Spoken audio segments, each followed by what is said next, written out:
now, and after that there is a break, right?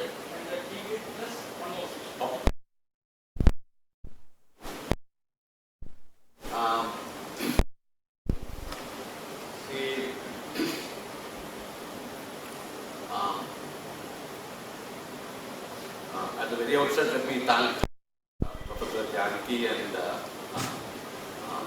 colleagues for this opportunity to be here to chair this very important session. And as I understand, we have two presentations now, including that of Professor Kakkuzhi-Maliakkal. And I don't think that I need to introduce the speaker now, Professor Kunhammad, who is currently associated with the Department of English of London University. And I request you to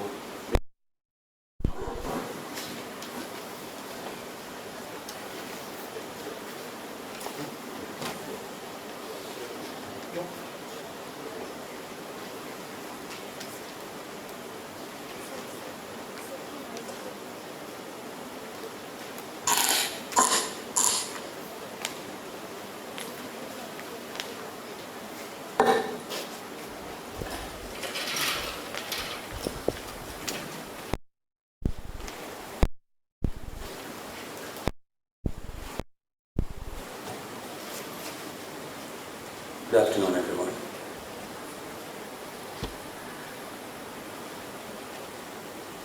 Narayana മാഷ് retire ചെയ്യുന്നതിൽ ഒരു പക്ഷേ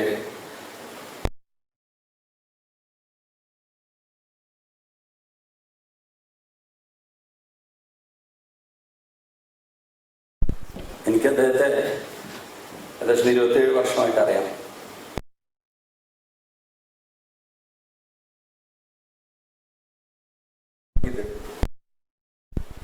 തുടക്കത്തിൽ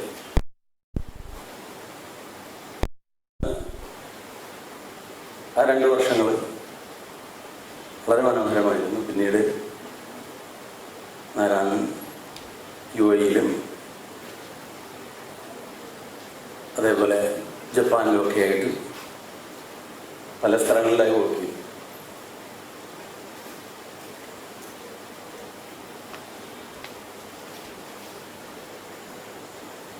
ഒരു സുഹൃത്ത് എന്നതിലുപരി ഒരു കുടുംബം കൂടിയായവരാണ്. അദ്ദേഹം ഞാനുള്ള വ്യക്തിപരമായ ഒരു കാര്യങ്ങളെപ്പറ്റി പറയുന്ന ഒരു സെഷനായി പോകുമോ എന്ന ഭയം എനിക്കും ഉണ്ടായിരുന്നു, മറ്റു പലർക്കും ഉണ്ടായിരുന്നു. അത് ഞാൻ ചെയ്യാൻ ഉദ്ദേശിക്കുന്നില്ല. പ്രധാന കാരണം റിട്ടയർമെൻറ്റ് worry ചെയ്യുന്നില്ല എന്നുള്ളതിൻ്റെ കാരണം I'm not worried about retirement because he's not my colleague. പിന്നെ ഞങ്ങൾ, as I said, we are friends, we are family. Friendship, I think the very modality of friendship is retirement.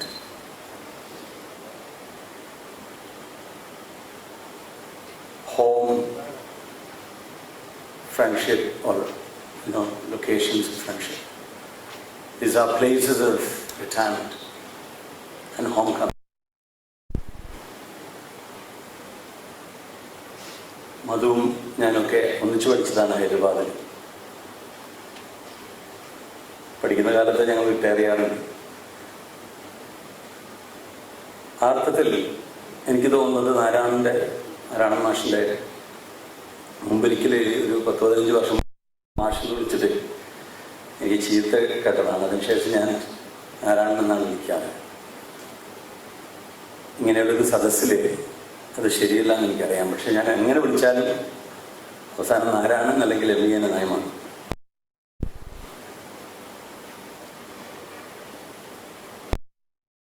എനിക്ക് തോന്നുന്നത് perhaps there are only 2 categories of people who should be worried about his retirement. There are his own colleagues who won't be able to have tea with him every day, who won't be able to have discussions with him every day, can't talk shop with him every day, who will miss their routine engagements.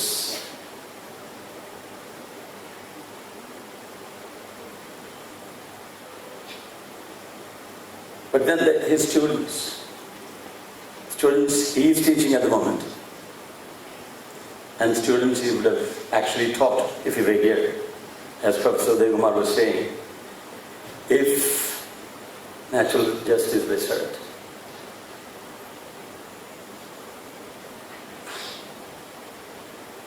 നമ്മൾ എത്ര കാലം ഒന്നിച്ച് work ചെയ്ത് കഴിഞ്ഞാലും നമ്മളുടെ സഹപ്രവർത്തകർ പലപ്പോഴും നമ്മുടെ സുഹൃത്തുക്കളാവാറില്ല. സൗഹൃദം എന്ന് പറയുന്നത് ഇത് ഓട്ടോമാറ്റിക്കായിട്ടുള്ളൊരു കാര്യമല്ല. സുഹൃത്തുക്കളെല്ലാവരും തന്നെ കുടുംബപരമായി അടുത്തിരിക്കണമെന്നുമില്ല. ആരാണ് തലശ്ശേരി വരുമ്പോൾ ലഞ്ച് എൻ്റെ കൂടെ കഴിച്ചിട്ട് ഡിന്നറിന് ഫാത്തിമയുടെ വീട്ടിലേക്ക് പോകും. പക്ഷെ എല്ലാ സുഹൃത്തുക്കളും നമ്മുടെ കുടുംബമായിട്ട് അടുപ്പില്ല, അടുപ്പുണ്ടാവാറുമില്ല. കാരണം ഫാമിലി എന്ന് പറയുന്നതിൻ്റെ ഒരു മൊഡാലിറ്റി, വെരി ഓണ്ടോളജി ഡിഫറെൻ്റ് ആണ്. ഫാമിലിയിൽ ഒരിക്കലും നമുക്ക് ലഭിക്കാത്ത എന്തൊക്കെയോ ലഭിക്കുന്ന ഒരിടമാണ് ശരിക്കും ഒരു സൗഹൃദത്തിൻ്റെ ഇടം എന്ന് പറയുന്നത്. കുടുംബത്തെക്കാൾ ഒരുപക്ഷെ പല രീതിയിൽ നമുക്ക് റിലൈ ചെയ്യാൻ പറ്റും, ഒന്നിച്ചിരുന്ന് റിട്ടയർ ചെയ്യാൻ പറ്റും. ഇൻസ്റ്റിറ്റ്യൂഷണലൈസ്ഡ് അല്ലാത്ത, എന്ത് വേണമെങ്കിലും പറയാവുന്ന, ഏത് രൂപത്തിലും വിമർശിക്കാൻ പറ്റുന്ന ഒരു സൗഹൃദം എന്ന് പറയുന്നത് അത് യഥാർത്ഥത്തിൽ റിട്ടയർമെൻറ്റോട് കൂടി ഒന്ന് പുഷ്ടിപ്പെടാൻ സാധ്യതയുള്ള കാര്യമാണ്. ആരാണ് കുറച്ചുകൂടി കാണാൻ പറ്റും, ആരാണ് കുറച്ചുകൂടി ഇടപെടാൻ പറ്റും എന്ന രീതിയിൽ നഷ്ടബോധം ഉണ്ടാവേണ്ടത് നാരായണൻ്റെ കൂടെ വർഷങ്ങളോളം ജോലി ചെയ്തിട്ടും നാരായണൻ്റെ സൗഹൃദം ആസ്വദിക്കാൻ പറ്റാതെ പോയതാണ്. അത് നഷ്ടമാണ്. ഇത്രയും പറഞ്ഞുകൊണ്ട് ഞാൻ എൻ്റെ പ്രസൻറ്റേഷനിലേക്ക് കിടക്കാം. അനിൽ ഫസ്റ്റ് ആദ്യ ദിവസം പറഞ്ഞതുപോലെ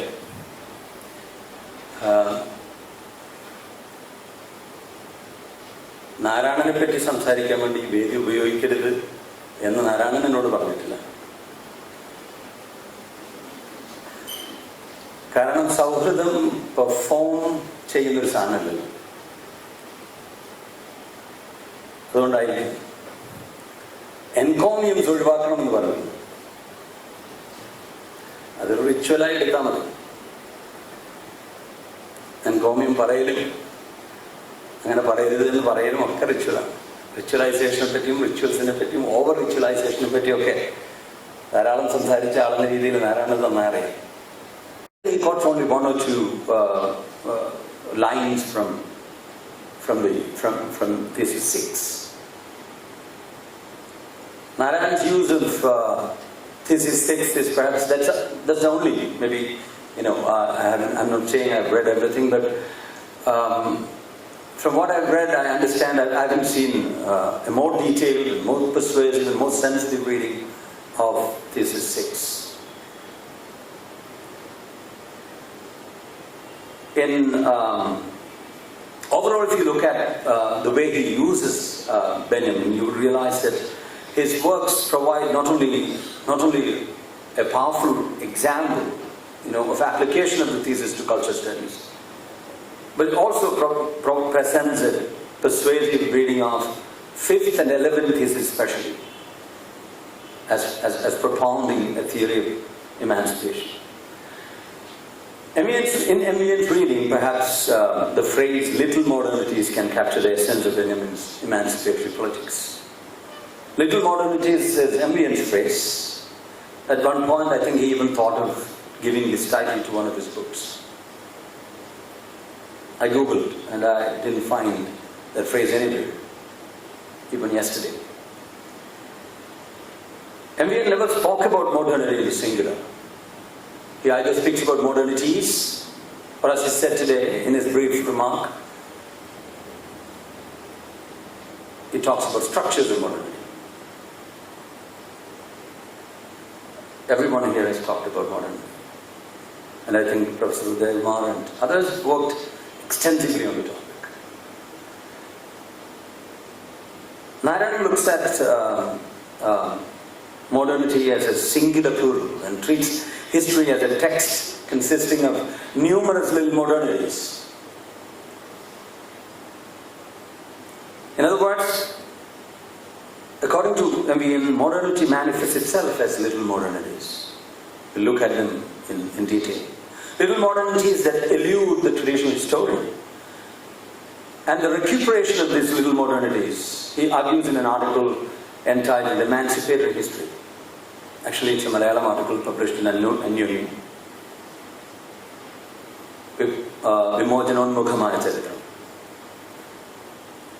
The recuperation of these modernities calls for a totally different approach to the reading of history as text.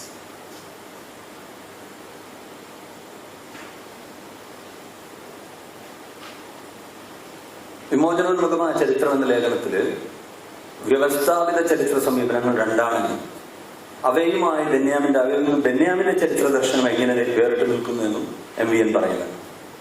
അതിൻ്റെ ഒരു ഉദ്ധരണിയാണിത്. ഒന്നാമതായി ഇതിൽ രണ്ടുദ്ദേശമുണ്ട്.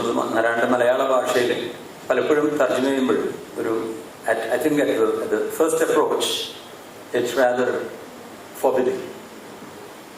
But when you really look at the text, the original text, and compare, you get the feeling that he is trying to pack not just the meaning but also the poetry, because Benjamin is basically a poetic kind of writer. ഒന്നാമതായി മനുഷ്യപുരോഗതിയുടെ നേർരേഖയിലുള്ള ഒരു കഥയാണ് ചരിത്രം എന്ന സങ്കല്പം. ആ ആഖ്യാനത്തിൽ ഓരോ ചരിത്രഘട്ടവും മുന്നേ പോയ ഘട്ടങ്ങളെക്കാൾ ഉയർന്നതാണ്. മനുഷ്യന്റെ സർവ്വസാധ്യതകൾക്കും പൂർണ്ണാവിഷ്കാരമേകാൻ കെൽപ്പുള്ള അന്തിമമായ അവസ്ഥയോടും ഒരു പടി കൂടി അടുത്തു നിൽക്കുന്നതാണ്. രണ്ടാമത്തെ സമീപനത്തിൽ നാം എന്തായി തീരേണ്ടിയിരിക്കുന്നു എന്നതിന്റെ ചിത്രമാണ് ചരിത്രം പ്രദാനം ചെയ്യുന്നത്. പഠനത്തിലൂടെ നഷ്ടപ്പെട്ട ഒരു സുവർണ യുഗത്തിന്റെ വീണ്ടെടുപ്പിനും അതിന്റെ പുനർനിർമ്മാണത്തിനുമുള്ള മുന്നുപാധിയും മാധ്യമവുമായി തീരുന്നു ഇവിടെ ചരിത്രം. So it speaks about two traditional approaches to history. First, an evolutionist concept of history based on a linear notion of progress and development. Something similar to what Nietzsche calls the antiquarian history in his book on the use and abuse of history for life, or advantages and disadvantages. It has got two titles of History for Life. History for Life, Nietzsche's amazing work on how history can actually enrich a life. Now Nietzsche speaks about three kinds, but the second approach is an attempt to recapture ancient continuities and closely resembles Nietzsche's notion of monumental history. And MVN dismisses both these. He continues.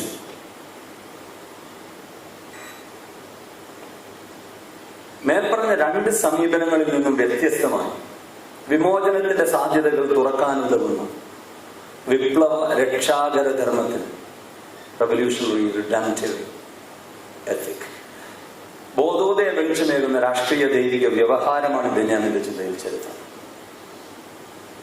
Totally different from the two traditional approaches to history mentioned earlier. MVN presents a new approach to history as a political-theological discourse that opens up possibilities of emancipation and proposes a revolutionary redemptive ethic of enlightenment. In order to understand this emancipatory vision of history, or history as the arena of emancipatory politics of redemption, we need to look at some of Benjamin's most relevant theses on the philosophy of history more closely and see how they operate within the context of MVN's work. And I'll do that along with the translation. Let's look at thesis 6 first.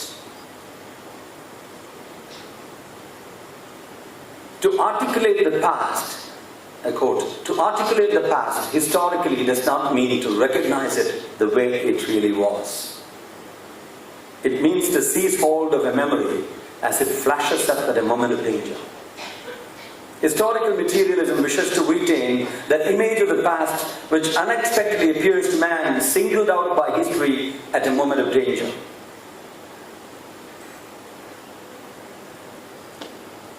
Translation. ഭൂതകാലത്തിന്റെ ചരിത്രപരമായ ആവിഷ്കാരം അത് യഥാർത്ഥത്തിൽ എങ്ങനെയായിരുന്നു എന്ന് കണ്ടെത്തലല്ല, മറിച്ച് ഘോരമായ ഒരു ആപത്തിന്റെ നിമിഷത്തിൽ മിന്നിമറയുന്ന ഒരു ഓർമ്മയെ കയ്യെത്തി പിടിക്കുക. I don't think there is any leakage at all of either the sense or the style in the translation. It's really moving.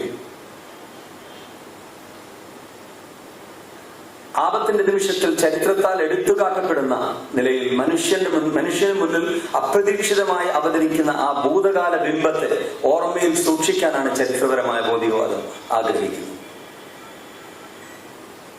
To articulate the past historically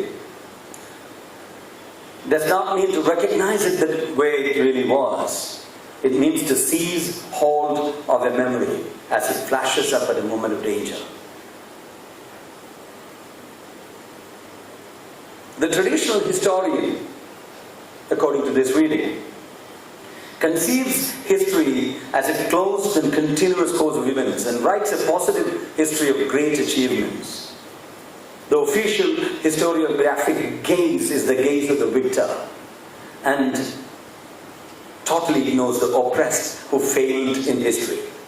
In other words, traditional historian fails to show what failed in history. The struggles against oppression that were crushed by the hegemonic orders of the past and the revolutions that failed are excluded from history and remain as flashes of cultural memories. Emancipatory history captures such memories in a moment of danger. With such a concept of history, Benjamin claims to have offered a Copernican revolution in historical perception. I quote, "The Copernican revolution in historical perception is as follows. Formerly, it was thought that a fixed point had been found in what has been. Formerly, it was thought that a fixed point had been found in what has been. And once so, the present engaged in tentatively concentrating on the forces of knowledge on this ground.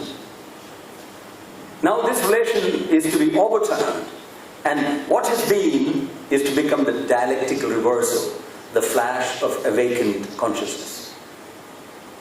Politics attains primacy over history. The facts become something that just now first happened to us, first struck us. To establish them, those facts again, is the affair of memory," unquote.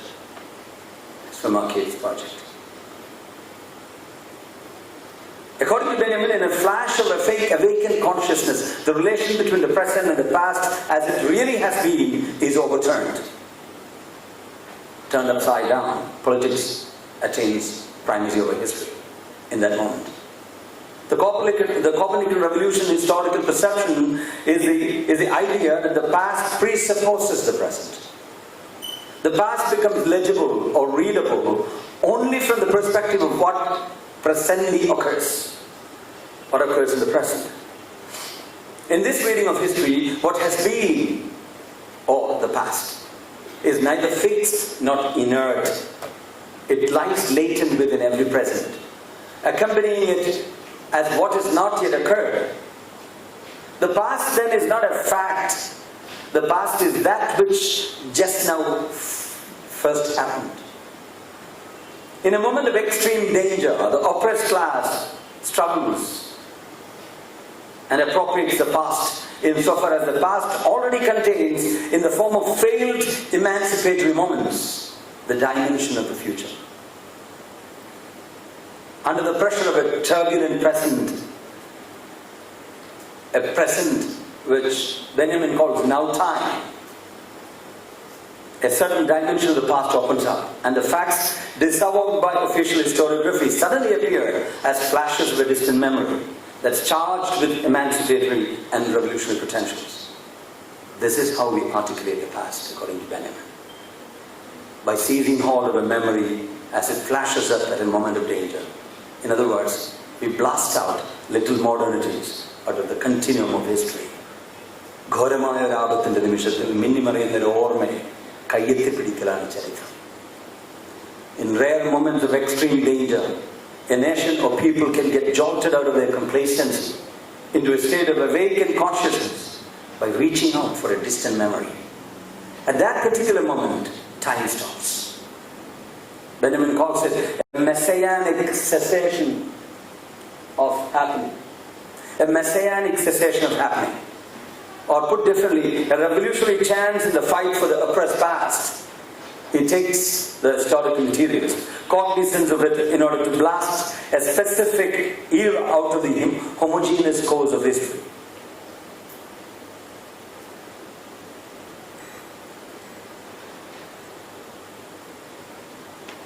Yes, homogeneous course of history. വിപ്ലവകരമായ ആശയങ്ങളുടെയും സംഭവങ്ങളുടെയും സന്ദർഭത്തിൽ ആ കാലഘട്ടവുമായി താദാത്മ്യം പുലർത്തുന്ന മുൻകാലങ്ങളുടെ സത്ത ഗ്രഹിക്കുവാൻ ഉതകും വിധം സമയം നിശ്ചലമാക്കപ്പെടുന്നു. Actually, in his translation to that particular thesis, Narayan adds a footnote, an explanation. And in this explanation actually he talks about this. What we are trying, what Benjamin is saying is here, in this reading of history, past is not a done deal. It's never finished. It's never closed. Its final meaning is not inscribed in its beginning. Historical events receive their meaning afterwards, retroactively.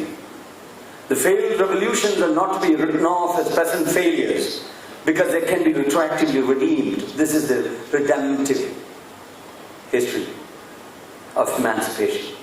The memory of revolutionary heroism that once failed to produce the desired effect can be mobilized to inspire not only the ongoing emancipatory struggle in now time, but can redeem all emancipatory movements in the future as well.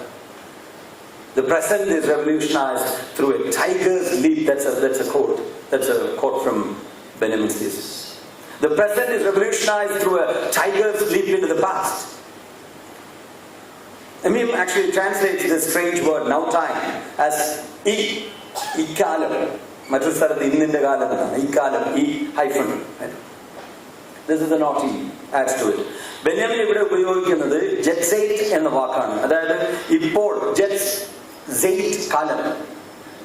എന്നാൽ സാധാരണയിലുള്ള വർത്തമാനകാലമല്ല വിവക്ഷ എന്ന് ഉദാഹരണ ചിഹ്നം കൊണ്ട് സൂചിപ്പിക്കുകയും ചെയ്യും. മറിച്ച് വിമോചനത്തിന്റെ സാധ്യതകളാൽ രക്ഷാകര ശക്തിയാൽ ഊർജിതമാക്കപ്പെട്ട കാലപ്രയാണത്തിന്റെ നൈരന്തര്യത്തിൽ നിന്നും വിച്ഛേദിക്കപ്പെട്ട disconnected from the homogeneous flow of time ഒരു കാലത്തെയാണ് ബെന്യാമിൻ സൂചിപ്പിക്കുന്നത്. Benjamin employs actually a very insightful analogy to explain this approach to history by inviting us to imagine history as a photographer. Benjamin says, imagine history as a photographer who photographs the essence of things. But because the nature of earthly time and its apparatus, the photographer manages only to register the negative of that essence on his photographic plates. No one can read these plates. No one can deduce from the negative on which history records the objects the true essence of things as they really are. Moreover, the elixir or the vital fluid that might act as a developing agent is unknown. Unquote. It's a beautiful analogy. Imagine history as a photographer. The photographer has access only to photographic plates and can produce negatives, but no technology to develop the negatives. The technology for the negative, for developing the negative, the vital fluid, the elixir could be invented much later, maybe centuries later. In this reading of history as a negative, and Benjamin in his article on Baudelaire actually applies the same principle to reading a work, a masterpiece. He says there are lots of masterpieces that were not read for centuries, were not decoded, deciphered for centuries, because the vital critical fluid was simply not available. The critical idiom, the tool, was simply not available. Meaning in this sense, the meaning of history is produced retroactively. Meaning is the effect of an interpretation of textual traces. I quote again. The facts become something that just now first happened to us, first struck us. To establish them is the affair of memory. Unquote. In other words, in the retroactive reconfiguration of a certain historical constellation, memory plays a constitutive role, and as a result, politics attains primacy over history. Now let's see how MVN employs this notion of emancipated history as a theoretical framework in his article, Ordinary Talk. Since most of you are familiar with the article, I will just briefly go through this. In this article, MVN looks at a certain constellation of events in Kerala history and subjects it to his critical gaze. He employs the method of culture studies in a very innovative way. When he looked at the history of Kerala in the latter half of the 18th century, he observed two interesting phenomena. One was the rise of a new kind of a ruler, a new kind of royal power in the name of Ramavarma Shaktandambara, who ruled Kochi during the last decades of the 18th century. This was the first interesting phenomenon that caught his attention in Kerala history. Secondly, he saw the emergence of a new kind of Kathakali art form during Shaktandambara's reign. Could there be a relationship between these two historical phenomena? Or is it merely a historical coincidence? No coincidences in history, according to Benjamin. In the theory of emancipatory history, there is no coincidence, there is no random chance. In thesis 3, Benjamin says, nothing that has ever happened should be regarded as lost for history. To be sure, only a redeemed mankind receives the fullness of its past. And I will translate. എന്ത് തന്നെ സംഭവിച്ചിട്ടുണ്ടോ അതൊന്നും തന്നെ ചരിത്രത്തിൽ നഷ്ടമായതായി കരുതിക്കൂടാ. തീർച്ചയായും വിമോചിതമായ ഒരു മനുഷ്യരാശിക്ക് മാത്രമേ ഭൂതകാലത്തിന്റെ പൂർണ്ണതയെ സ്വീകരിക്കാൻ കഴിയൂ. According to Benjamin, no act, no event in history falls empty. There is no pure expense. There is no pure loss in history. Everything we do is registered somewhere as a trace, which for the time being remains meaningless, but which in the now time of the future will be retroactively signified and thereby redeemed.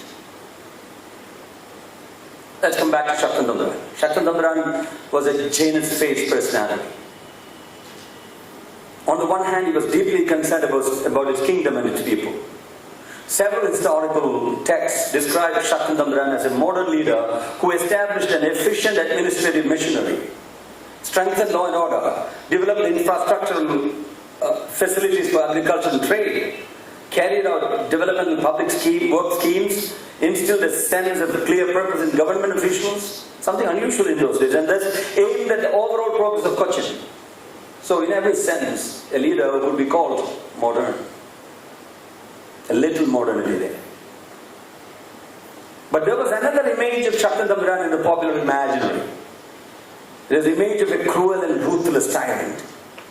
The absolute monarch who commands absolute obedience from his subjects and mercilessly crushes anything and anyone that stands in his way. Numerous myths and legends circulated about these conflicting, contradictory images of Shaktandambaran's personality. Narayan actually mentioned some of them. Very interesting myths and legends. And he looks at them very carefully and he says that they're very important because he says myths and legends are a society's soliloquies. ഐതിഹ്യങ്ങൾ ഒരു സമൂഹത്തിന്റെ ആത്മകഥമാണ്. So actually these soliloquies have to be deciphered. And he goes into them, digs into them. He says, he is left with this question. What exactly was the reason why Shaktandambaran developed these two contradictory aspects of his personality? MVN historicizes this too. Shaktandambaran ruled Kochi at a time when the danger of colonization by the British was quite real. And Shaktandambaran wanted to protect his country by all means.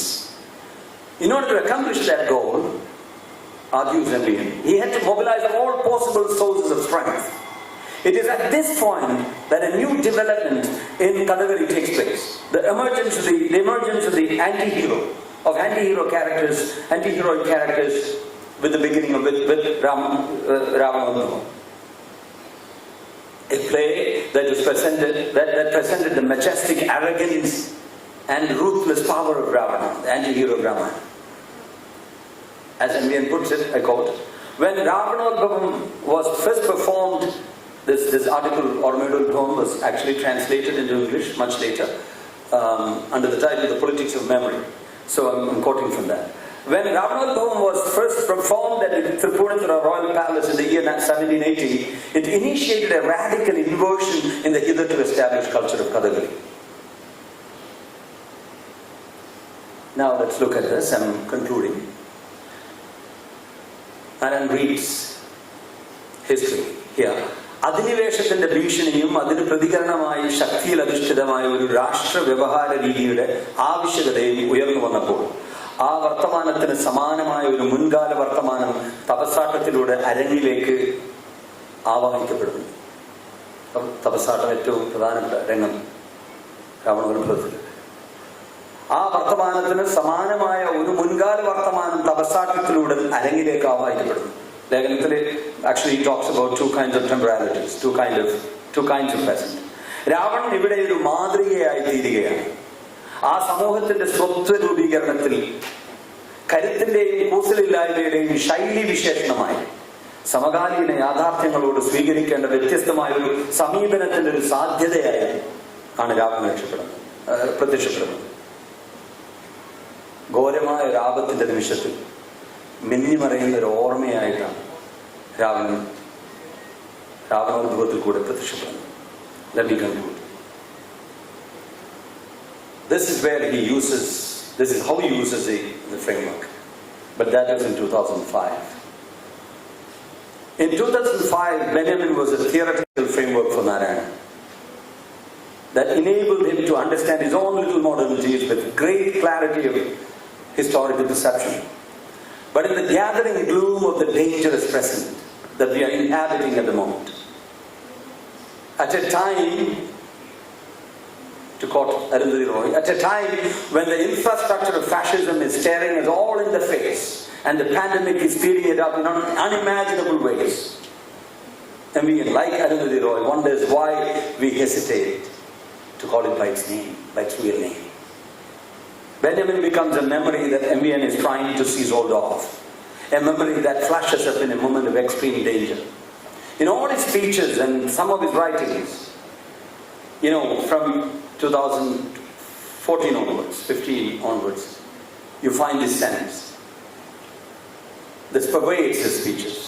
His performing the nation, the talk title Performing the Nation, talks about the ritualization of certain kind of rituals that are being developed, political ritualization, violence, as instantiated in the case of the murder, the lynchings of people and so on and so forth.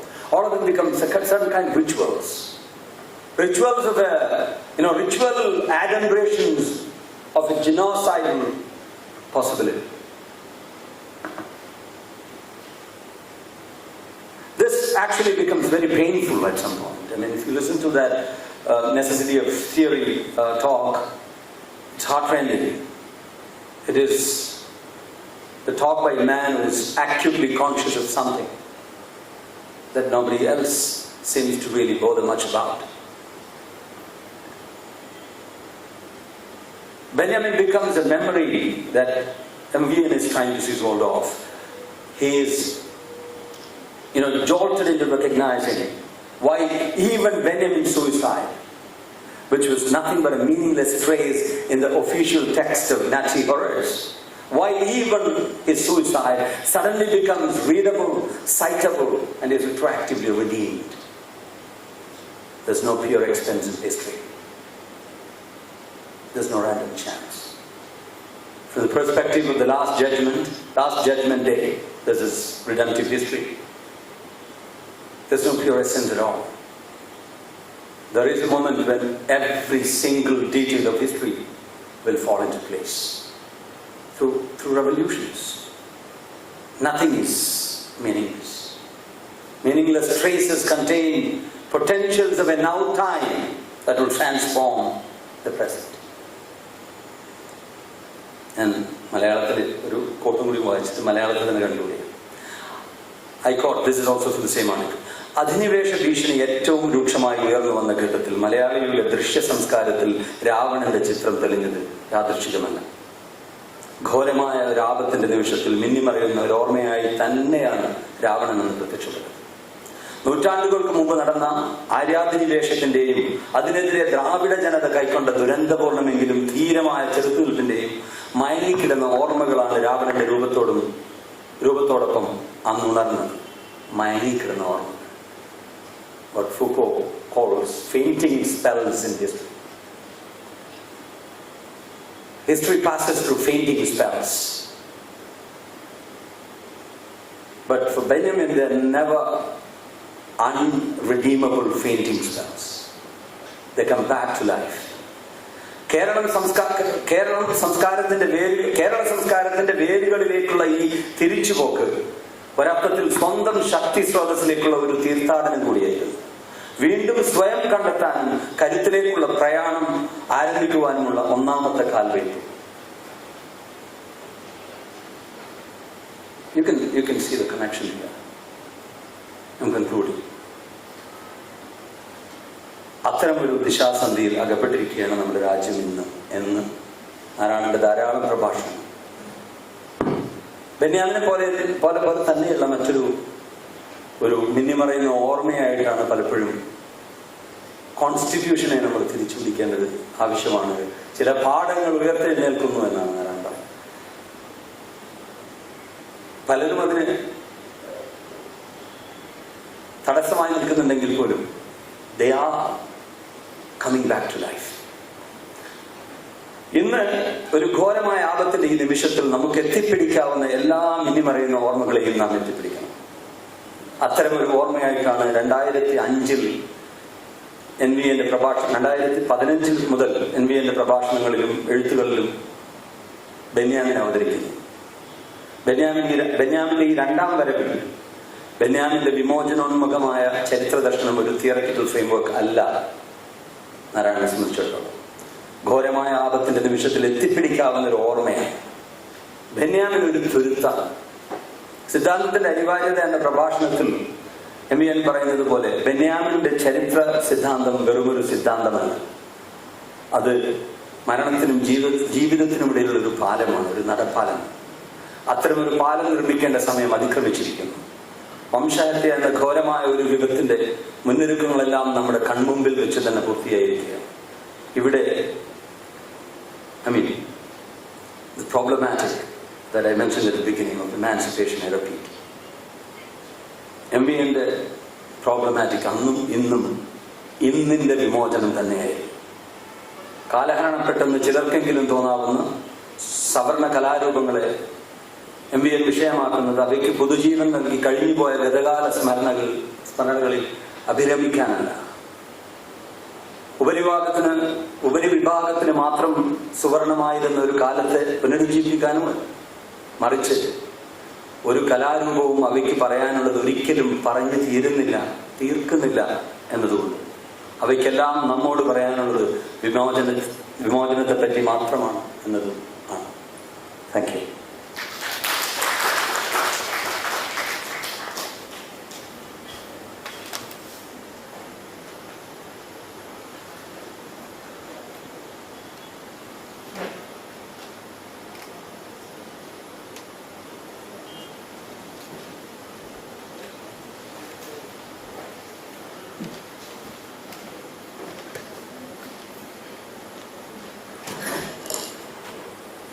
അത് wonderful ആയിട്ടുള്ളൊരു ലെക്ചറായിരുന്നു കഴിഞ്ഞതെന്നാണ് എനിക്ക് പറയാൻ തോന്നുന്നൊരു കാര്യം. കാരണം ഇതിൽ വളരെ ബുദ്ധിമുട്ടുള്ള ചില കൺസെപ്ച്വലായിട്ടുള്ള, പ്രത്യേകിച്ച് അവതരണത്തിൽ പറഞ്ഞ ബെന്യാമിൻ്റെ ഒരു കൺസെപ്റ്റ് ഓഫ് ഇമാൻസിപ്പേഷൻ എന്ന് പറയുന്നത് തന്നെ ഒരുപക്ഷെ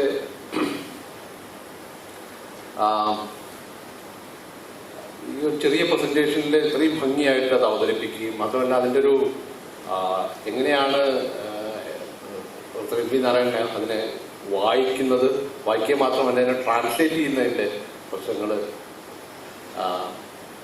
എനിക്ക് തോന്നുന്നു ഈ ഒരു സെമിനാറിൻ്റെ ഏറ്റവും പ്രധാനപ്പെട്ട ഒരു ഭാഗമാണ് ഒരു പക്ഷേ ഇത് എനിക്ക് തോന്നുന്നു.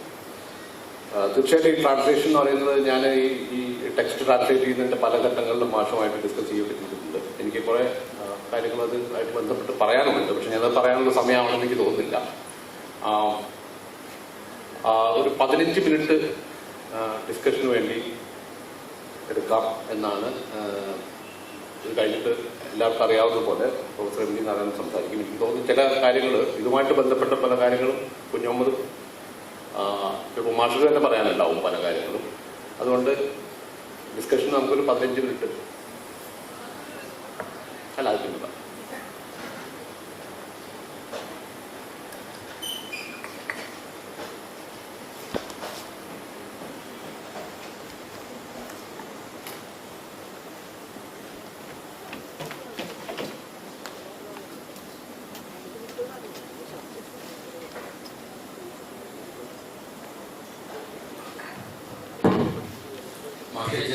just set the ball rolling. ചോദ്യമല്ല, അതിൽ ബെന്യാമിൻ്റെ ഒരു വളരെ രസകരമായ വാക്കെടുത്ത് പറഞ്ഞ ലീപ്പ് ഓഫ് ടൈഗർ ആണെന്ന് എനിക്ക് തോന്നുന്നത്. അത് സാർ ട്രാൻസ്ലേറ്റ് ചെയ്തിട്ടുണ്ടോ എന്നാണ് എനിക്ക് അറിയുന്നത്. വേറെ നല്ല മിനിമറയിലൊക്കെ വളരെ നല്ല മനോഹരമായ കുറെ പരിഭാഷയൊക്കെ കണ്ടു. ലീപ്പ് ഓഫ് ടൈഗർ എന്ന് പറഞ്ഞൊരു എക്സ്പ്രഷൻ വന്നിരുന്നു.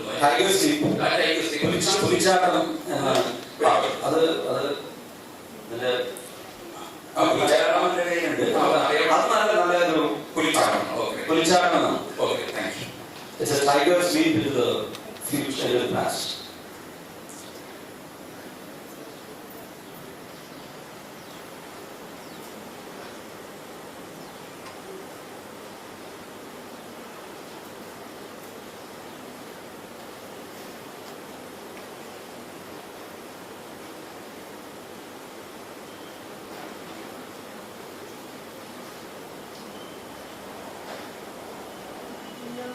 രാവണന്റെ അത് ഓരോരോ വിഭവങ്ങളിലുള്ള ആർട്ടിക്കിൾ ഉണ്ടായിരുന്നു. എനിക്ക് സംശയം ചോദ്യം രാവണോട് ചോദിക്കുന്നത്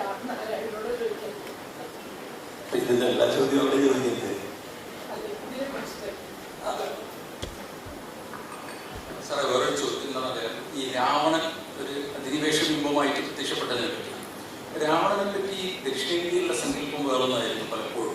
പ്രത്യേകിച്ച് തമിഴ്നാട്ടിലൊക്കെ ഉണ്ടായിരുന്ന സങ്കല്പം എന്താണെങ്കിൽ ഈ രാവണനെ ഒരു ഹീറോ ആയിട്ട് കാണുന്നതാണ്. അപ്പം ബ്രിട്ടീഷ് അധിനിവേശത്തിന് രാവണന്റെ ബിംബത്തിലൂടെ കണ്ടതിൽ എന്തൊരു വൈവിധ്യം ഉണ്ടായിരുന്നു എന്നാണ് എൻ്റെ ചോദ്യം. ബ്രിട്ടീഷ് അധിനിവേശത്തിനെ രാവണ ബിംബമായി കണ്ടതിൽ എന്തെങ്കിലും ഒരു വൈവിധ്യം ഉണ്ടായിരുന്നു. കാരണം രാവണനെ വളരെയധികം ഹീറോ ലൈനൈസ് ചെയ്യുന്ന, വാലറൈസ് ചെയ്യുന്ന ഒരു പാരമ്പര്യം ദക്ഷിണേന്ത്യയിൽ ഉണ്ടായിരുന്നു. ഒരു പ്രത്യേകിച്ച് എന്താണ് ദ്രാവിഡ രാജാവാണ് എന്നുള്ളത്. പ്രത്യേകിച്ച് അത് തമിഴ്നാട്ടിലാണ് കൂടുതലുണ്ടായത്, കേരളത്തിൽ പ്രശസ്തമായിരിക്കില്ല. അപ്പൊ ആ ഒരു വൈവിധ്യം ഉണ്ടോന്നാണ് എനിക്ക് ചോദിക്കുന്നത്. ബ്രിട്ടീഷുകാരെ രാവണനായി കാണുന്നത് എന്താണ് വൈവിധ്യം? വൈവിധ്യം എന്താണെന്ന് പറയാം. വൈവിധ്യം എന്ന് പറഞ്ഞാൽ രാവണനെ നമ്മൾ ലൈനൈസ് ചെയ്യാണ് ചെയ്തത്. രാവണൻ നമ്മുടെ രാജാവാണെന്നുള്ളതൊക്കെയാണ് ദക്ഷിണേന്ത്യയിലെ ഒരു വിഭാഗം കണക്കാക്കിയത്. ഞാൻ മനസ്സിലാക്കിയിടത്തോളം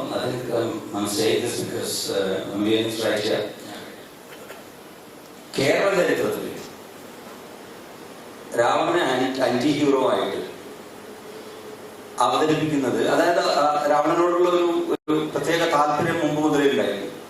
അത് ശരിക്കും ഈ ലേഖനം തുടങ്ങുന്നത് ആ വർഷം പറഞ്ഞുകൊണ്ടാണ്. അത് അതിമനോഹരമായിട്ട് മലയാളം തർജ്ജമ ശരിക്കും അതില്ല. അത് നാരായണൻ കൃത്യമായിട്ട് അത് തുടക്കത്തിൽ തന്നെ പറയുന്നുണ്ട്. ദ്രാവിഡ മനസ്സിന്റെ ഇരുണ്ട അകത്തളങ്ങളിൽ എന്നും രാവണൻ ഉണ്ടായിരുന്നിട്ടുണ്ട്. രാമരാജ്യത്തിന്റെ വരുത്തൻ സ്വപ്നങ്ങൾ സ്വീകരിക്കുമ്പോഴും രാമഭക്തിയിലമർന്ന് ആട്ടവും പാട്ടും തീർക്കുമ്പോഴും നഷ്ടപ്പെട്ട ഊക്കിന്റെ അവ്യക്തമായ ഓർമ്മയായി താൻ പോരുമയുടെ നേർത്ത ഒരു നിഴലായി ദ്രാവിഡ മനസ്സിന്റെ അഗാധ തലങ്ങളിൽ എവിടെയോ രാവണന്റെ രൂപം പതിയിരിക്കുന്നു. അതേസമയം വിജയികളുടെ സ്വത്തായ ചരിത്രത്തിൽ പരാജിതനെന്നും നികൃഷ്ടനും നീചനും നിഷേധിയുമാണെന്നതിനാൽ ആര്യനിർമ്മിതികളായ ഇതിഹാസങ്ങളും പുരാണങ്ങളും രാവണനോട് തെല്ലും നീതി പുലർത്തിയിട്ടില്ല എന്ന ഖേദവും ദ്രാവിഡ ചിന്തയിൽ കൈക്കുന്ന ഒരു നീറ്റിലായി തുടരുന്നു. ഇടയ്ക്കിടയ്ക്ക് തേട്ടിവരുന്ന ഈ കയ്പാണ് കാലാകാലങ്ങളിൽ രാവണായനവും രാവണസ്തുതിയും രാവണപുത്രിയും മറ്റനേകം രാവണ കഥനങ്ങളും നമ്മൾ അതിന്റെ ഒരു റെസനൻസ് ഇവിടെയുണ്ട് ആദ്യം. പക്ഷെ രാവണാനുഭവമാണ് ഞാൻ മനസ്സിലാക്കുന്ന ആദ്യത്തെ. അത് എനിക്കിതുമായിട്ടുള്ള പരിചയം എന്ന് പറയുന്നത് ഞാൻ തുടക്കത്തിൽ പറഞ്ഞതുപോലെ നാരായണനുമായിട്ടുള്ള പരിചയം തന്നെ. ഞങ്ങൾ ഡിസ്കസ് ചെയ്യുന്നതും ഒക്കെ തന്നെ ഞാനിതിൽ പഠിച്ചിട്ടും എഴുതിയിട്ടും. അപ്പൊ അതിൽ വൈവിധ്യത്തിന്റെ അവിടെ എന്താ പ്രശ്നം എന്ന് വെച്ചാൽ, this is a crucial point in history. We are looking at a certain historical constellation. അവിടെ ഒരു രാജ്യത്തെ അഭിവൃദ്ധിപ്പെടുത്താൻ വേണ്ടിയും ഒക്കെ റോഡ് വെട്ടുകയും ഒക്കെ ചെയ്യുന്ന നല്ലൊരു ഭരണാധികാരിയുടെ മറ്റൊരു വശം, ഒരു ആസുരമായൊരു വശം അദ്ദേഹത്തിനുണ്ട്. അപ്പോൾ അത് ഏതോ ഒരു രീതിയിൽ അന്ന് അധിനിവേശത്തെ തടയണമെങ്കിൽ അങ്ങനെയുള്ള ഒരു ആസുരമായ ആ ഒരു മാനം, ഒരു സ്ഥലം ഇദ്ദേഹത്തിൽ ഉണ്ടാവേണ്ടതുണ്ട്. ഒരു ശക്തൻ തമ്പുരാൻ എന്താ പറയുക, രാവണോത്ഭവം വന്നതുകൊണ്ട് പിന്നീട് അധിനിവേശം നടക്കാതിരുന്നിട്ടൊന്നുമില്ല. പക്ഷെ ഇതൊരു it's a reading of history. അതവിടെ നേരത്തെ പറഞ്ഞതുപോലെ there is no coincidence history. ഈ ആർട്ട് ഫോം ഇപ്പൊ നമ്മൾ ഇതിൽ തന്നെ തീസിസ് 17 ബെന്യാമിൻ പറയുന്നുണ്ട്, ഫ്രഞ്ച് റെവല്യൂഷനിൽ അവര് എത്തിപ്പിടിച്ച ഓർമ്മ എന്ന് പറയുന്നത് റോമിൻ്റെതായിരുന്നു. കൃത്യമായിട്ട് പറയുന്നുണ്ട്. അതായത് the blasted Rome out of the continuum of history എന്ന് പറയുന്നത്. അപ്പൊ ഫ്രഞ്ച് റെവല്യൂഷൻ ഉണ്ടായത് ഓരോ രീതിയിൽ ആ ഒരു അങ്ങനെയുള്ള ഓർമ്മകളെ എത്തിപ്പിടിക്കുക എന്നുള്ളതാണ്. ഇതില് ജിഷേക്കിന്റെ ഒക്കെ വായനകളിൽ പലപ്പോഴും നമ്മളതിനെ ഒരു ചരിത്രത്തിൽ പരാജയപ്പെട്ട വിപ്ലവ നിമിഷങ്ങളെ മാത്രം റെഡീം ചെയ്യാനുള്ള അർത്ഥത്തിലാണ് കാണുന്നത്. പക്ഷെ ഇവിടെ അതല്ല. ഇവിടെ ചരിത്രത്തിന്റെ ഏത് നിമിഷത്തെ, ഇനി പറയുന്ന ഏത് ഓർമ്മയെയും നമുക്ക് ഒരു ആപത്തിന്റെ നിമിഷത്തിൽ അത് മൊബിലൈസ് ചെയ്യാം എന്നുള്ള രീതിയിലാണ്. അവിടെ ഒരു വൈരുദ്ധ്യവും ഞാൻ കാണുന്നില്ല.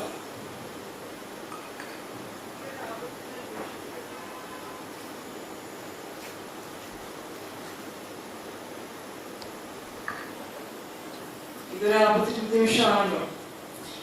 ആപത്തിന്റെ നിമിഷമാണല്ലോ. അപ്പം Benjamin, the way Benjamin is read by Professor Narayanan at an earlier historical juncture, and today Kunhammad reading both Benjamin and Narayanan at another significant historical juncture, where there is also a break away from linear history. There is a certain kind of a redemption and resurrection, a weak messianic moment, as Benjamin would call it. How do you respond to that? I thought you were making an observation. It's an observation, but I would like to listen to your comments. I would really like to listen to Madhu's comments, but he's refusing to speak about that. She would like to hear Madhu's comments actually, but Madhu is not willing to speak. അല്ല, ഈ ഒരു resurrection അല്ലെങ്കിൽ redemption ഇന്ന് വേറൊരു ചരിത്ര ഘട്ടത്തിൽ ഇത് നടക്കുന്നുണ്ടോ? When you read both Benjamin and Narayan. So I was also thinking about a certain kind of a continuum, as also disjunctures and disruptions, as also breakaways from linear history that Benjamin is talking about. I was just thinking about that. You're basically affirming what I've been saying, right? Yes. Yeah.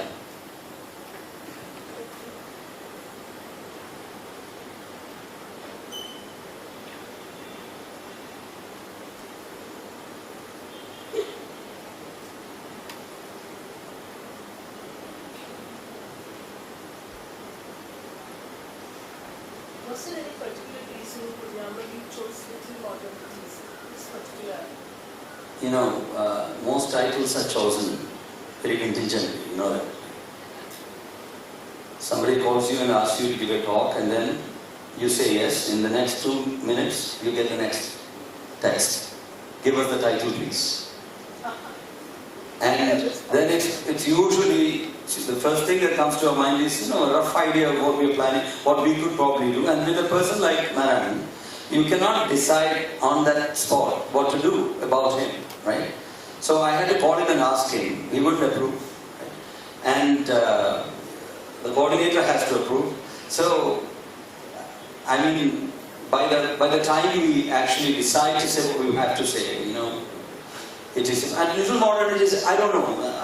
What I think is, if there is no pure expense, if there is no pure loss in history, there are of course unrecorded history, histories that remain as negatives that have not been developed.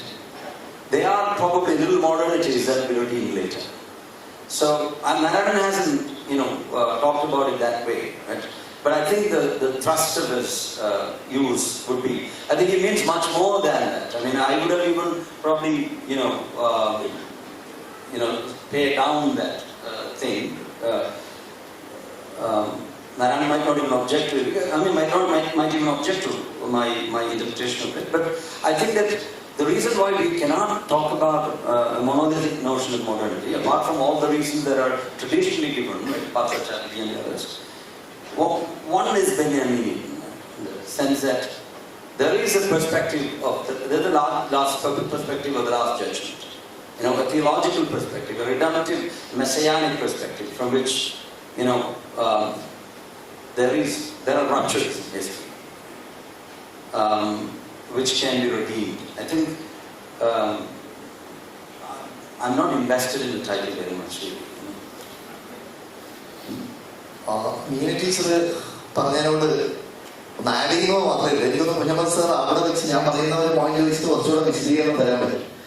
Teacher ചോദിച്ചു, ഈ സമകാലീനമായ ഈ ഒരു നിമിഷത്തിൽ ഈ ഹാളിനകത്ത് നാരായണ മാഷ് എഴുതി വെച്ചതും അതിന് വർഷങ്ങൾക്ക് മുമ്പേ ബെന്യാമിൻ എഴുതി വെച്ചതിനെയും ഒരു ബന്ധുവിലേക്ക് കൊണ്ട് ലയിപ്പിക്കുകയാണ് മാഷ് ചെയ്തിട്ടുള്ള ഇപ്പോഴത്തെ പ്രക്രിയ, ഈ സെമിനാർ ഭാഗത്ത്. അപ്പൊ ഇവിടെ വെച്ചിട്ട് മെസ്സിയാനിക് ആയിട്ടുള്ള ഒരു ഹിസ്റ്ററിയുടെ ഒരു ഇഫക്റ്റ്, നേരത്തെ പറഞ്ഞ മാഷ് പറഞ്ഞ ഒരു ടൈഗർ സ്ലീപ്പ് തീർച്ചയായിട്ടും എന്താണ് ഇനി വരാനിരിക്കുന്നതിനെ പറ്റിയിട്ടുള്ള മാഷ് ഈ ടൈഗർ സ്ലീപ്പ് വാസ്തവത്തില് പല ഘട്ടങ്ങളിലായിട്ട് കേരളത്തിൽ നടക്കുന്നുണ്ട്. ഈ ബാക്കോട്ടിലെ തിരിച്ചു പോകുന്ന ചോദ്യങ്ങൾ ദളിത് ഇഷ്യൂസിലൂടെ ആയി കഴിഞ്ഞാലും ഈ പിന്നാക്ക വിഭാഗങ്ങളുടെ ഇഷ്യൂസ് ആയി കഴിഞ്ഞാലും മറ്റു പല ഇഷ്യൂസിലൂടെ ഈ ടൈഗർ സ്ലീപ്പ് നടക്കുന്നുണ്ട്. ഇപ്പൊ പല നോവലുകളിലും ഉത്തരാധുനിക നോവലുകളിലും ആ രീതിയിൽ ടൈഗർ സ്ലീപ്പിനേക്കുള്ളതായ ഒരു വഴി പലപ്പോഴും തെളിയിക്കപ്പെട്ടിട്ടുണ്ട്. പിന്നെ നേരത്തെ മാഷ് പറഞ്ഞ പോലെ, അനിൽ സാർ പറഞ്ഞ പോലെ, അതിനകത്ത് ഈ ദ്രാവിഡ രാഷ്ട്രീയത്തിന്റെ ഒരു വരവിൽ അവിടെയാണ് അതുമായിട്ട് ബന്ധപ്പെടുത്തുമ്പോൾ ഈ നാരായണ മാഷിന്റെ ഈ ലേഖനം അങ്ങോട്ടേക്ക് നമുക്ക് കൊണ്ടുപോകാൻ ചിലപ്പോൾ പറ്റിയെന്ന് വന്നേക്കില്ല. അത് തന്തൈ പെരിയാറിന്റെയൊക്കെ ഒരു വരവോടുകൂടിയാണ് രാവണൻ അവിടെ വാലറൈസ് ചെയ്യപ്പെടുന്നത്. Thank you. ജസ്റ്റ് ഒന്ന് ആഡ് ചെയ്ത് മാഷിക്ക് പറയാം. Thank you very much. Thank you for your observations. I think at the end of my talk, this is what I tried to do. Actually, I could have gone on speaking for another, 30 minutes. But my idea was that, there is some kind of a necessity for a messianic cessation happening at this point in history. That awareness that something really dangerous is staring all of us in the face, but nobody seems to, elephant in the room. It is there. അതിനെപ്പറ്റി ഒരു ബോധം ഉണ്ടാക്കുക എന്നുള്ള an attempt to actually, make ourselves aware of that, I think is there. And another reason I did this is because there's usually, as a friend who has been with him for quite some time, I'm sure all his friends would know, he is, even in his latest work, Time, Space and Ways of Seeing, they're very highly political. There are all books about Kunhammad. You have so much information about Kunhammad, the art form as such. But there is also a politics of form that Narayan engages, presents even in that. Actually, on page 28, 2 pages, he devotes to that aspect of it. How we should be careful about these art forms being appropriated for fascistic, ends and so on. That aspect of this, I don't think is, very much focused on.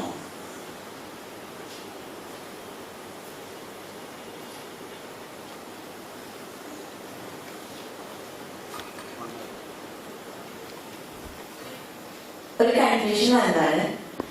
രാവിലെ എന്ന് തുടങ്ങിയ ടോക്കില് Udayakumar sir cultural സ്റ്റഡീസിനെ പറ്റി പറഞ്ഞ സമയത്ത് പറഞ്ഞു it presents the impressions of life. ഇപ്പൊ നമ്മളിവിടെ അവസാനിപ്പിക്കുന്ന കൺക്ലൂഡിങ് ടോപ്പിക്കിലേക്ക് എത്തുന്ന സമയപ്പോഴേക്കും ഇപ്പൊ സാർ പറഞ്ഞ സെന്റൻസില് മിന്നി പറയുന്ന ഓരോർമ്മയെ തിരിച്ചു പിടിക്കലാണ് ചരിത്രം. അപ്പൊ ഇത് രണ്ടിനും കൂടി എങ്ങനെ കണക്ട് ചെയ്യാം? See, actually, Professor Udayamar had taken some wind out of my sails. he did talk about culture studies as something that makes the present unfamiliar. I think that's a very essence of no time, in one sense. He did speak about Agamben's notion of the contemporary, from what is an apparatus. Agamben talks about the present as a kind of darkness, about the contemporary. He defines the contemporary not as someone who understands what's going on in the contemporary, but someone who actually perceives a certain darkness in the contemporary which is not actually perceived by everyone. I think, I don't know if Professor they would want to talk about it. That particular vision is actually Benjamin's too, I think.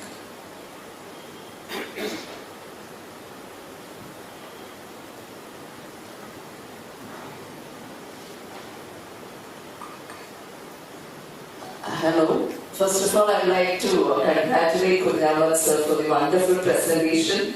This would be the best tribute that you can give to your friend, presenting something he has written and on the eve of his retirement. And actually, I was enjoying each moment. So I was also just thinking whether you could bring Benjamin's theory of translation here when you did the presentation. Have you thought of it? The task of the translator. No, I'm not familiar with it. I don't know. Just I wanted to clarify that, because what you did is... No, I'm familiar with it. I'm familiar with this, most of his work, but this I'm not aware of. Okay, so since this is just a curiosity, because you presented the translation and the original work, and also Benjamin and MBN together. So this is just a thought. No, are you talking about the peculiarities of Agamben's translation? No, Benjamin's the task of translator and the language, the translation theory. Have you thought of it, and have you made a reading of that? That's what I was just wondering. No, I'm not aware of Agamben.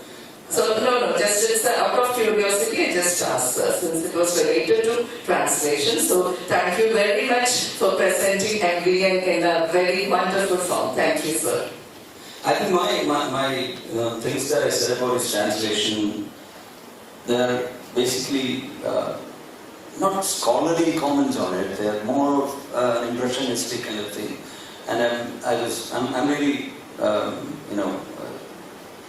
I don't know whether Narayan would actually approve of everything that I said about his translation.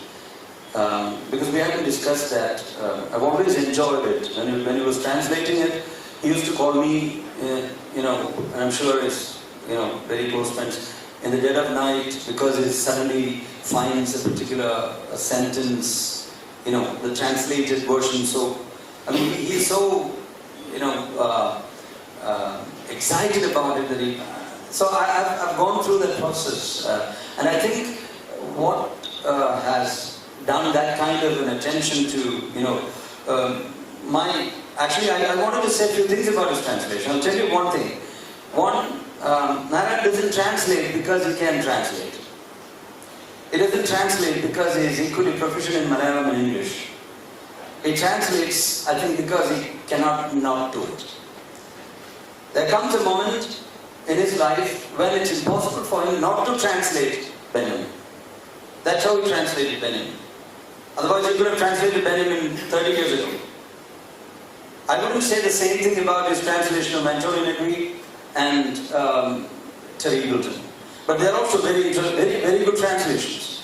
And when you look at each of those translations that he has made, serious translations, I think, we have already talked about Benjamin's concept of history. If you look at his translation of Terry Eagleton's text,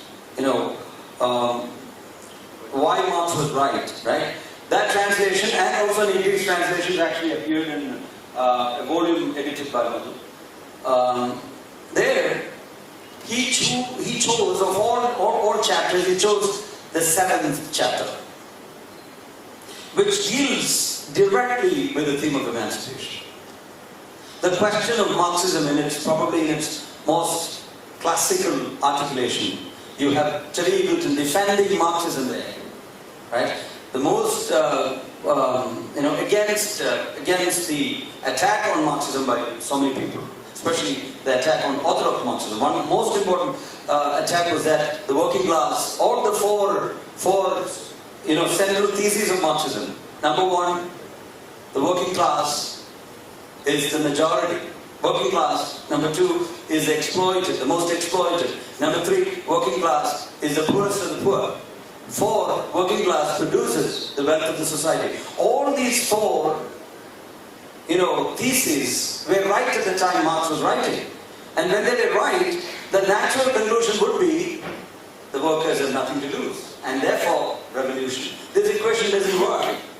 So many others, Zizek in his defense of law scholars talks about this. His Marxism, Communist Manifesto talks about this. The point I'm making is, how do we answer such a charge? How do we actually deal with such a criticism of Marxism? This is what it takes up. And Tariq Ibn argues that even though the so-called workers, the kind of workers that we think of when Marx, when we think about the Marxist constellation, maybe no more, but we still have those people in supermarkets, in slums, and so on and so forth. And he actually, in one sense, beautifully argues that the primary, the most fundamental thesis, or this thesis of Marx was the thesis of emancipation. And that is very relevant. And when it comes to Antonio Negri, actually, and Antonio Negri's, the title of the essay is Is Marxism possible? Is communism possible without Marx? So that's a translation. If Tariq Wilson's translation was a translation of orthodox Marxism, the response of an important scholar to the charge against Marxism, the Antonio Negri translation actually answers to another charge. Other charges of all Marxism in all its post-Marxist articulations appear there. Negri deals with and critiques all varieties, the Badiou variety, the Jacques Rancière variety, all of these Marxism are actually critiqued there by Negri. So if you look at those three translations, these are the kind of things that I've noticed, in this translation. They're very well chosen,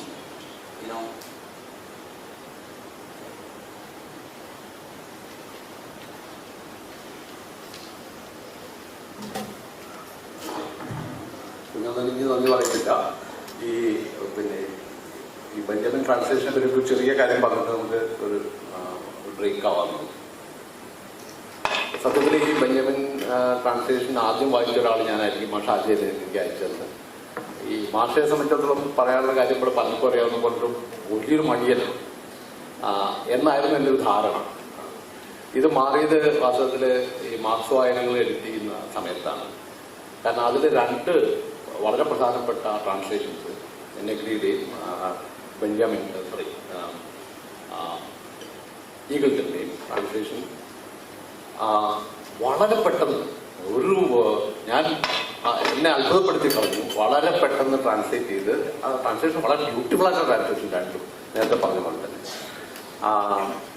അത് രണ്ടും അതിലെ വളരെ conceptually വളരെ വളരെ പ്രശ്നമുള്ള പല കാര്യങ്ങളും ഇത്ര വേഗത്തിൽ ട്രാൻസ്ലേറ്റ് ചെയ്യാൻ കഴിയുന്ന ഒരാളാണ് എന്നുള്ളത് എന്നെ അത്ഭുതപ്പെടുത്തിയിട്ടുണ്ട്.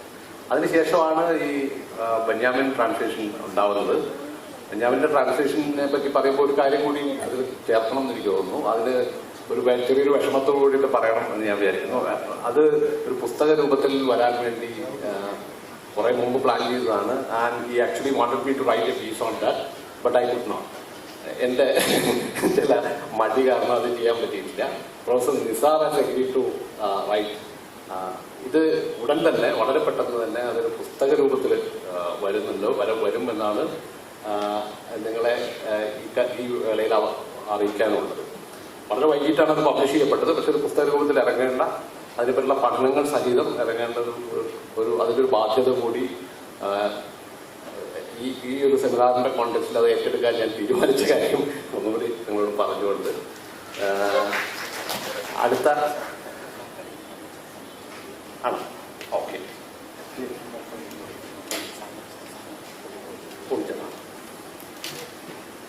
അപ്പോൾ ഇത്